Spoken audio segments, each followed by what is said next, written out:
Hi, this is a quick tutorial, just two examples on domain and range and using interval notation.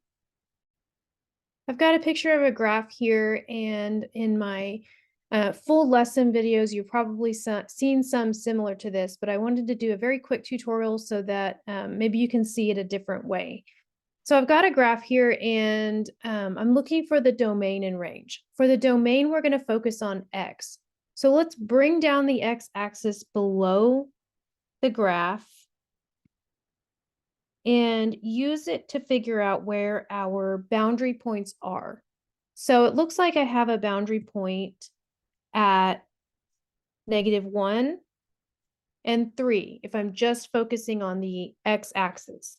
So I'm going to put a mark here at -1 and a mark here at 3. And at -1, I've got a closed circle, and at 3, I've got an open circle, and then I have x values all in between there. So these symbols, or these shapes, I guess, are going to tell us which symbols we're supposed to use for interval notation. For a closed circle, we use a bracket. We always start with the smaller side, smaller number. So a bracket on -1 means that -1 is included in our domain. And then when it goes all the way to 3, that's my other boundary point, and I'm going to put an open parentheses since it's an open circle. And that means that it goes up really close to 3, but not equal to 3. We don't say it's included, which sounds weird because you would think if it's not included, then why is it in the interval notation?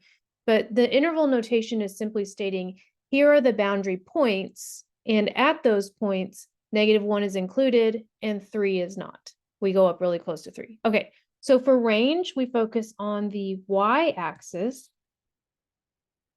and it goes as high as 3, and the lowest possible y value is -2. So those are my boundary points, 3, and -2. The -2 is easy to see that it's an open circle, so I'm going to put an open circle there. Now at 3, I don't have a clear point like I did over here. I just have a solid curve, but that is still telling you something. The solid curve means that it is included. If it were a dashed curve, that's a different story. That would mean not included. But since it's a solid curve, that means that we can go all the way up to 3, and 3 is an included y value. And then we have y values all in between. And then when we write interval notation, we start with the smaller number. It's an open circle, so that's a parentheses. We go all the way to 3, and it is a solid curve, so we use a bracket.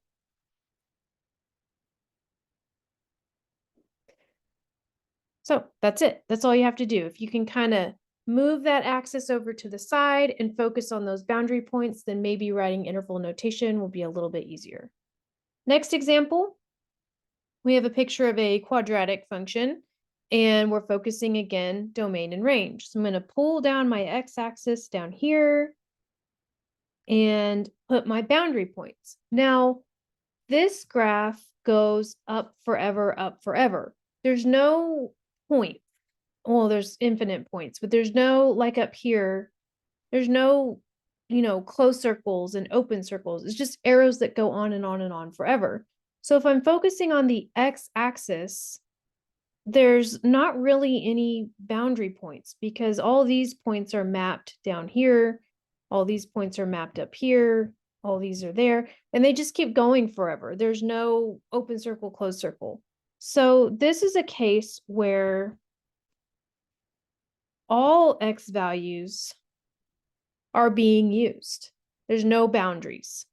And this is where we write -infinity to infinity. And infinities always use parentheses because they're not numerical values that we're including. Infinity is a concept. So we just use parentheses there. You'll never catch infinity. You'll always be chasing it. And then for the range, we're going to pull that y-axis out and focus on the y values. The lowest y value is -1. And then it looks like there's no boundary on the positive end of the y-axis. So I don't have a boundary. I'm going to call that infinity. And then all the y values are graphed up here. So all the values I'm putting are associated with this graph. And it is a solid curve, so I would consider this a closed circle. Then for interval notation, again, we start with the smaller end of the number line. It goes to infinity. I have a bracket here and a parentheses here.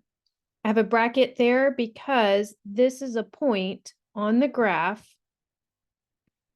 So -1 is a y value that we include in the range.